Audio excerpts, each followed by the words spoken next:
जैसा कि आप स्क्रीन पर देख सकते हैं, कंफर्म खबर आ चुकी है कि रूस ने आधिकारिक तौर पर Su-57 की भारत में मैन्युफैक्चरिंग करने की जो पहली कार्रवाई है वो शुरू कर दी है। और जैसा कि आप इस खबर में पढ़ सकते हैं, साफ साफ लिखा गया है कि रूस की वो कंपनी जो Su-57 स्टेल्थ लड़ाकू विमान बनाती है वो भारत के अंदर आ चुकी है और उसने भारत के अंदर इसे मैन्युफैक्चर करने की कार्रवाई का जो पहला प्रोसेस है वो ऑफिशियली स्टार्ट कर दिया गया है। और इस वीडियो में मैं विस्तार से आसान भाषा में आपको बताऊंगा कि Su-57 की डील क्या हो चुकी है, नहीं हुई तो कब तक होगी, और भारत के अंदर मैन्युफैक्चरिंग करने का क्या प्रोसेस इन्होंने शुरू किया है और अब आगे होगा क्या। एक एक चीज बहुत ही सरल भाषा में मैं आपको विस्तार से बताऊंगा। चलिए बिना टाइम वेस्ट के वीडियो को शुरू करते हैं। तो दोस्तों, जैसा कि आप देख भी सकते हो, अलग अलग भारत के और रूस के मीडिया संस्थानों ने इस चीज को कंफर्म कर दिया है कि भारत और रूस के बीच में Su-57 की डील होने जा रही है।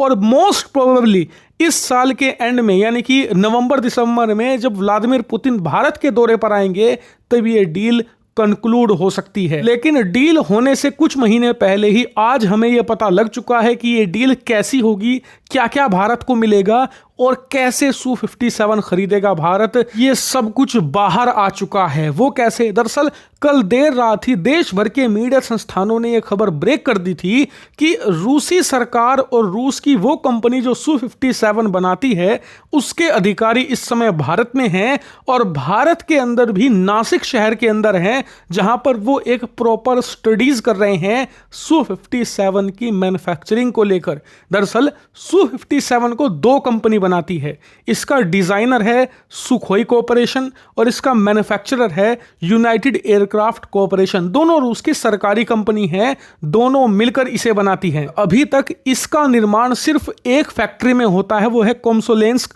ऑन अमूर एयरक्राफ्ट प्लांट के अंदर, जो कोमसोलेंस्क में ही पड़ता है। इसके अलावा Su-57 कहीं और नहीं बनता। लेकिन पहली बार ऐसा लग रहा है कि Su-57 रूस से बाहर बनेगा, वो भी भारत के नासिक में। नासिक में ही क्यों? क्योंकि नासिक में HAL की एक फैक्ट्री है जहां पर हम रूस के Su-30 लड़ाकू विमान को भारत में मैन्युफैक्चर करते हैं। इसीलिए वहां पहले से ही ऐसी प्रोडक्शन लाइन मौजूद है जिस पर रूसी टेक्नोलॉजी के लड़ाकू विमानों का निर्माण किया जा सके। इसीलिए अगर Su-57 भारत में कहीं बनेगा तो वो नासिक में ही होगा। लेकिन आपका सवाल होगा कि रूसी अधिकारी और रूस की सरकारी कंपनी के लोग किस प्रकार की स्टडी कर रहे हैं भारत में। तो मेनली इनका फोकस है सप्लाई चेन का।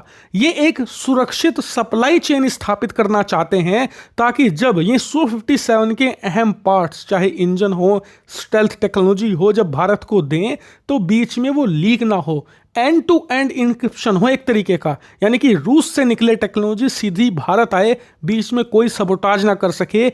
इसीलिए रूसी यहां पर ये देख रहे हैं एक सुरक्षित सप्लाई चेन कैसे स्थापित करी जाए। इसके अलावा नासिक में जो HAL की प्रोडक्शन फैक्ट्री है वहां पर उन्हें क्या क्या चेंजेस करने पड़ेंगे Su-57 के निर्माण को लेकर, क्योंकि Su-30 के मुकाबले Su-57 बहुत ही अलग फाइटर जेट है, बहुत एडवांस है, स्टेल्थ कैपेबिलिटी के साथ आता है, आर्मामेंट इसका अलग है, इसका डिजाइन प्रॉपर्ली अलग है। तो इसीलिए थोड़ी सी प्रोडक्शन लाइन में चेंजेस आपको करने पड़ेंगे। इसके अलावा प्रोडक्शन लाइन का साइज भी इंक्रीज करना पड़ेगा, क्योंकि जो HAL की नासिक वाली फैक्ट्री है उसकी कैपेबिलिटी 12 लड़ाकू विमान एक साल में बनाने की है। भारत चाहता है कि इसे बढ़ाया जाए और रूस भी यही चाहता है। इसके अलावा सबसे अहम स्टडी ये करी जा रही है जो बहुत ज़्यादा जरूरी है, वो है फाइनेंशियल एस्पेक्ट। दरअसल रूसी एजेंसियां ये आंक रही हैं कि अगर वो भारत के अंदर Su-57 बनाएंगी तो इसका कॉस्ट क्या होगा, प्रति लड़ाकू विमान बनाने की क्या कीमत आएगी, और क्या ऐसे कोई तरीका है जिससे कि इस कीमत को और कम किया जा सके।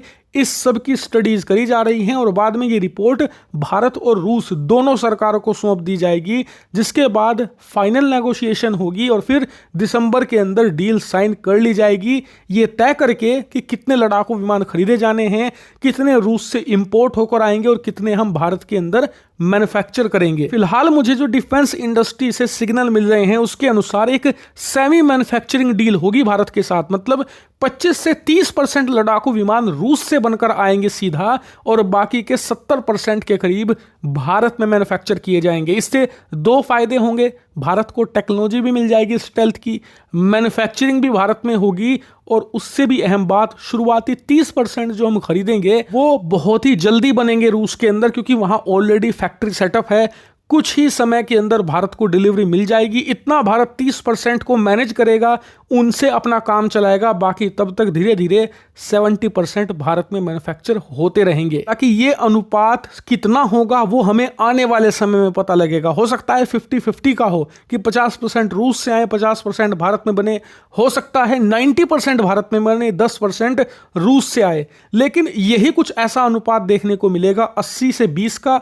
जो भी हो, आने वाले समय में मैं आपको इसकी अपडेट देता रहूंगा। लेकिन एक बात तो फिलहाल तय लग रही है कि भारत तेजी से Su-57 खरीदने की तरफ बढ़ रहा है, और दूसरी तरफ एमका को भी तेजी से हम बना रहे हैं, यानी कि फिलहाल लिमिटेड संख्या में Su-57 खरीदे जाएंगे।